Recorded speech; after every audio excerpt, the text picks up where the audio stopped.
G'day, ZiggyD here. At the recent EB Games Expo in Sydney, I had a chance to try the hands-on demo for Borderlands, the pre-sequel. This is a game I'm looking forward to because it's essentially a fusion of action RPG and first-person shooter. I've played the previous games in the title, but this might be the first one I pick up and actually cover on my YouTube channel and Twitch channel, so I was very keen to try this hands-on. The hands-on was actually a cooperative session, and they grouped us up in groups of 2. I got grouped with another fellow, and we jumped straight into it. We both picked Claptrap because that's one of the new playable characters in this, and why wouldn't you want to play Claptrap after all? Now, the Claptrap character was pretty entertaining. The whole idea is that he's just a character all about mayhem.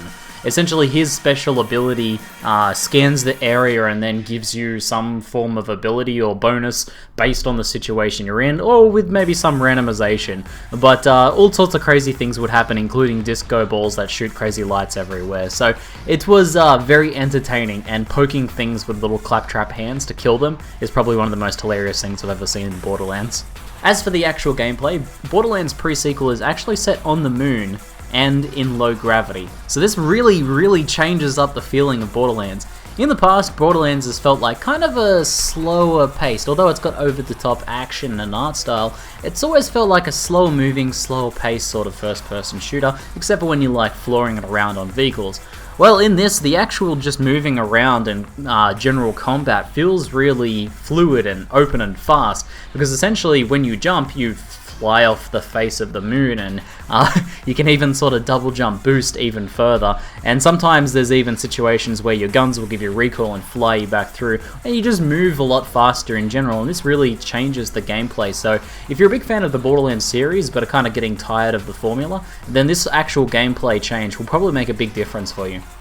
The rest of it, gunplay wise and abilities and the brief bit we saw about like character builds and things like that, all seems pretty typical to Borderlands. However, a lot of the guns now are laser focused. Now, I expected that the lasers would be pretty, not impactful, wouldn't feel very good, because laser guns have a tendency to do that. After all, they just do emit a beam of light. I actually had a Q&A with some of the developers, and I asked them about this challenge of putting lasers in a gun like this and having them feel good.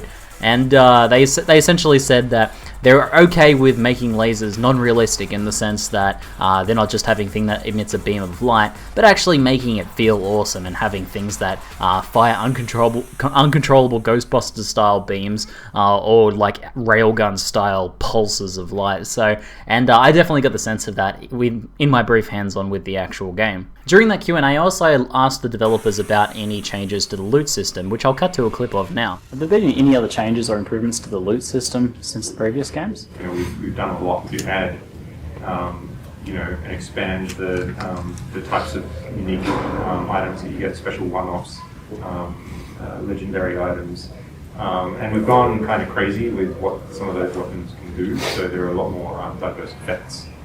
So, like for me, pre-sequel is far more looty than Borderlands 2 was, and Borderlands 2 was pretty looty. So, and also the grinder.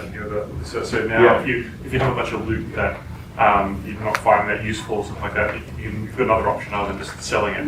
You can now combine it into recipes and things like that, and try and create new guns that are potentially better than the ones that you've currently got. So there's a lot of new ways to use the loot you have as well. Yeah, and we also have on any existing piece of loot you can get what's called a loon shine, which is a special additive property, which is not necessarily specifically about the weapon.